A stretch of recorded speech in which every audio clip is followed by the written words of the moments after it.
Você pode esquecer o nome do mocinho. Mas o vilão fica pra sempre. O Brasil tem uma relação doentia com os antagonistas das novelas. A gente xinga, grita, chora, ameaça trocar de canal, e não troca. Porque sem o vilão, a novela não existe. E a Globo, ao longo de décadas, criou alguns dos personagens mais perturbadores, mais odiados e mais fascinantes da história da televisão mundial. Hoje a gente vai contar quem são os 10 que mais marcaram.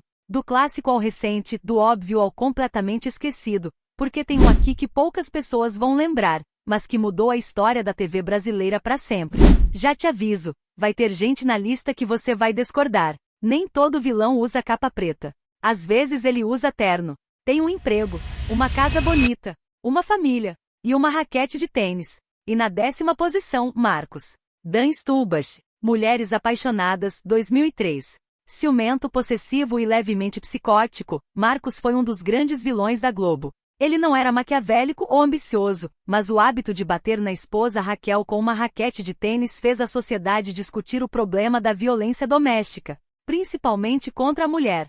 Em 2003, violência doméstica ainda era um tema que o Brasil varrida para debaixo do tapete. A Globo colocou na tela, sem filtro todas as tardes, um homem que parecia normal agredindo a esposa, e o Brasil não conseguiu olhar pro lado. Dan Stubach foi tão convincente no papel que relatos da época dizem que chegou a ser hostilizado na rua. Pessoas gritavam seu monstro quando o reconheciam.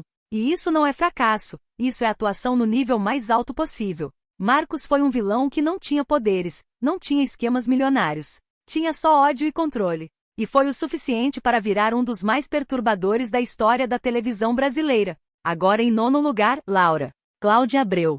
Celebridade 2003. Tem uma cena em Celebridade que o Brasil assistiu de boca aberta e até hoje replais. Uma cena que foi ao ar há mais de 20 anos e ainda hoje aparece em compilações, em memes, em conversas de quem não assistiu a novela mas conhece aquele momento. Sabe de qual estou falando?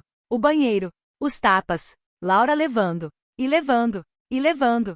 Em Celebridade, Laura provou que para se tornar uma boa vilã, ser uma grande invejosa é necessário. Na trama, a personagem de Cláudia Abreu fez de tudo para conseguir o que Maria Clara, a mocinha da novela, tem. A cena mais marcante de toda a trama foi aquela em que Laura leva vários tapas de Maria Clara no chão do banheiro. Laura conseguiu incriminar Maria Clara, colocou entorpecentes em seu carro e fez com que a mocinha fosse presa. Ficou com a fortuna de Maria Clara. Matou um personagem que guardava provas contra ela. Sequestrou a filha de Maria Clara. Ela era uma máquina de destruição embrulhada em elegância. E Cláudia Abreu, atriz conhecida por papéis doces e simpáticos, virou Laura com uma entrega que o público não esperava e nunca esqueceu. E na 8ª posição, Tereza Cristina. Cristiane Torlone. Fina Estampa, 2011. Agora chegamos num território diferente. Porque nem todo vilão faz a gente chorar de ódio. Alguns fazem a gente rir de ódio. E esse é um talento muito mais difícil de executar. A história de Fina Estampa parte do antagonismo entre a viúva batalhadora e pobre Griselda e a ricaça fútil e afetada Tereza Cristina, que deu chance para Cristiane Torlone brilhar como vilã. Tereza Cristina era snob, arrogante, preconceituosa e engraçadíssima nisso tudo. Ela humilhava com classe, ofendia com sotaque refinado, destruía com um olhar de lado e uma frase afiada. Em sua psicose, Tereza Cristina acusava Griselda e o filho de serem golpistas interessados em roubar-lhe a fortuna. O Brasil ria das maldades dela. E depois ficava com vergonha de ter rido. Porque por baixo do humor, havia um personagem que representava o preconceito de classe que a gente conhece e reconhece de perto.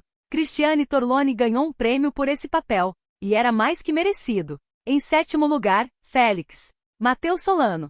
Amor à Vida, 2013. Aqui a gente entra num caso único. Um vilão que o Brasil amou demais para odiar de verdade, mas que fez coisas que, se a gente for pensar com frieza, são absolutamente horríveis. Irônico, carismático e manipulador, Félix ganhou público com suas tiradas sarcásticas, frases de efeito e um bordão que foi ganhando inúmeras variações ao longo da trama. Além de salgar a Santa Ceia, Félix jogou a sobrinha no lixo e fez de tudo para alcançar a presidência do Hospital da Família, tendo chegado até a conseguir a internação de Paloma, sua irmã, no manicômio com direito a eletrochoque.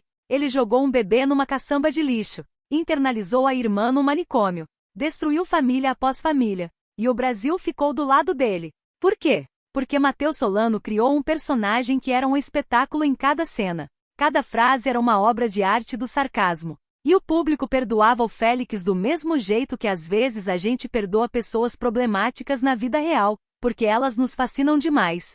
O personagem carregado de bordões encantou o público. Gay enrustido, ele começou a novela com um casamento de fachada com Edith, mas depois de perder tudo e se tornar vendedor de hot dogs, assumiu a homossexualidade e protagonizou o primeiro beijo gay da TV Globo, no último capítulo. Vilão, ícone, fenômeno. Félix é tudo isso ao mesmo tempo. E na sexta posição, Cora. Drica Moraes. Império 2014. Tem vilões que você odeia pelo que fazem. E tem vilões que você odeia pelo que sentem. Porque o sentimento em si já é perturbador demais. Desde jovem, quando era vivida pela atriz Marjo Aristiano, a megera já tinha maldade no sangue e no olhar. Quem não se lembra do plano maluco que ela fez para separar a irmã Eliane de José Alfredo? Cora amava José Alfredo desde sempre. Só que esse amor nunca foi correspondido. E em vez de seguir em frente, ela decidiu destruir tudo ao redor. A irmã, a família, qualquer pessoa que se tornasse obstáculo entre ela e o homem que ela queria. Ela chegou a manter José Alfredo em cativeiro. Uma obsessão que durou décadas, que atravessou toda a novela, que não tinha fim nem limite. Drica Moraes entregou a Cora com um desequilíbrio tão realista que dava desconforto assistir. Não era o ódio que incomodava, era o amor. Um amor doentio sufocante que ela mesma não conseguia controlar. E o Brasil, fascinado e horrorizado ao mesmo tempo, não conseguia desviar o olho. Agora em quinto lugar, Vinícius. Flávio Tolesani. O Outro Lado do Paraíso, 2017. Agora eu preciso que você preste atenção. Porque esse aqui não é um vilão de novela comum. Esse é um vilão que fez o Brasil confrontar uma realidade que muita gente preferia ignorar. Ele era delegado. Tinha poder. Tinha respeito. Tinha a confiança de todo mundo ao redor. E por baixo de tudo isso, escondia algo que a novela revelou com uma frieza que deixou o Brasil sem palavras. Condenado após confessar ter estuprado a enteada Laura, que o denuncia por abuso sexual, e também ter feito outras meninas de vítimas. O delegado é preso e esfaqueado por outro detento em pouco tempo na penitenciária. E o modo como ele confessou, com a maior frieza do mundo, sem remorso, quase com orgulho. O personagem chocou ao confessar que abusou não só de Laura, sua enteada, como de outras meninas, tudo na maior frieza do mundo, o que causou a ira dos personagens e do público. Vinícius não era um vilão de novela. Era um espelho. E o Brasil não gostou nada do que viu. E no top 4, Flora. Patrícia Pilar. A Favorita 2008. Esse aqui é o único vilão dessa lista que o Brasil defendeu por meses inteiros, antes de descobrir a verdade. A novela começou com uma premissa fascinante, duas mulheres. Uma parecia ser a vilã. A outra parecia ser a mocinha perseguida injustamente. O Brasil inteiro ficou do lado de Flora. Fez campanha por ela. Odiou quem duvidava dela. Em A Favorita, Flora parecia ser a grande mocinha no início da trama. Acusada de matar o amante, ela passou boa parte do tempo jurando ser inocente. Mas no final das contas, ela era a maior vilã da obra, com diversos crimes em sua ficha. Quando a verdade veio à tona, o Brasil sentiu aquela sensação rara e deliciosa de ter sido completamente enganado por uma novela. E Patrícia Pilar conduziu essa ilusão com uma sutileza que pouquíssimos atores conseguiriam sustentar por tanto tempo. Flora não era o vilão mais barulhento dessa lista. Era o mais inteligente. E talvez por isso, o mais perigoso. Agora, inaugurando o pódio, em terceiro lugar, Bia Falcão. Fernanda Montenegro. Belíssima 2005. E esse aqui é um caso que muita gente subestima, até lembrar de uma frase. Uma frase só. 3 palavras. Pobreza pega. Fernanda Montenegro. A maior atriz do Brasil, indicada ao Oscar. O rosto mais respeitado da televisão e do cinema nacional. E a Globo teve a ousadia de colocá-la como vilã.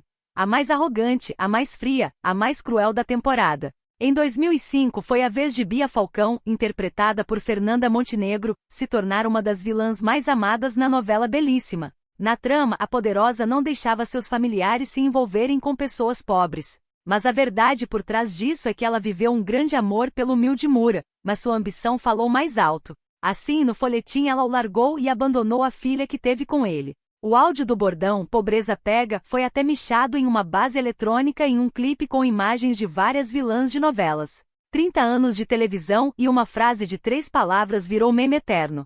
Bia Falcão era o preconceito de classe personificado. A crença de que dinheiro transforma quem você é. e que quem não tem dinheiro é menos gente. Fernanda Montenegro entregou isso com uma elegância que tornava a crueldade ainda mais insuportável. Porque Bia Falcão não gritava. Ela olhava.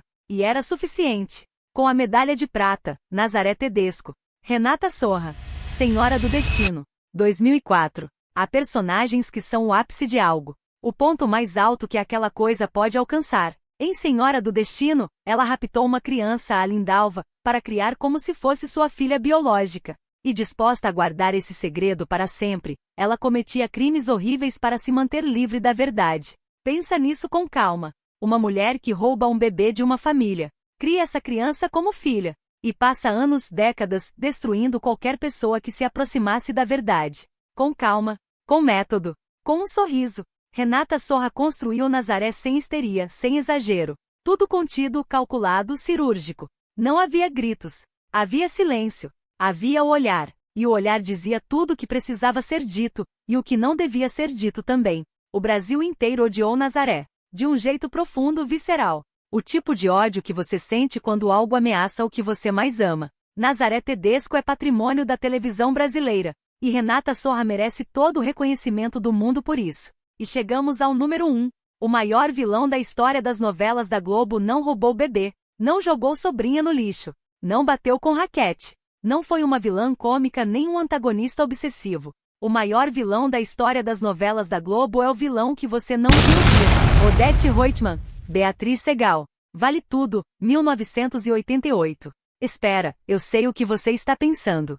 Mas escuta, Odete Roitman não está nessa lista porque foi proibida. Ela está porque foi a primeira vez que o Brasil inteiro parou para fazer uma pergunta sobre uma novela. Uma pergunta que virou manchete de jornal, pauta de rádio, assunto de botequim. Quem matou Odete Roitman? Quem matou Odete Roitman? Antes de dar início ao maior mistério da novela Vale Tudo, Odete Roitman conquistou a atenção do público com suas tiradas e o seu desprezo. Após sua morte, os brasileiros que acompanharam a trama não perderam um segundo do folhetim para conseguir desvendar a morte da vilã. Odete foi o momento em que o Brasil percebeu que a vilã podia ser maior do que a novela, que o antagonista podia ser o centro gravitacional de toda uma história, que o público podia amar ou odiar uma personagem a ponto de ficar em luto quando ela morreu, mesmo sendo ela vilã. Ela não é só o maior vilão da Globo, ela é a razão pela qual esse ranking existe. Mas agora é com você. Você concorda com essa ordem? Alguém ficou de fora que não devia? Tem algum vilão que para você é maior do que a Odete? Comenta aqui embaixo a sua opinião. Se esse vídeo trouxe memória boa, raiva boa e saudade de novela boa, deixa o like e compartilha com aquela pessoa que assiste novela com você. A gente se vê no próximo.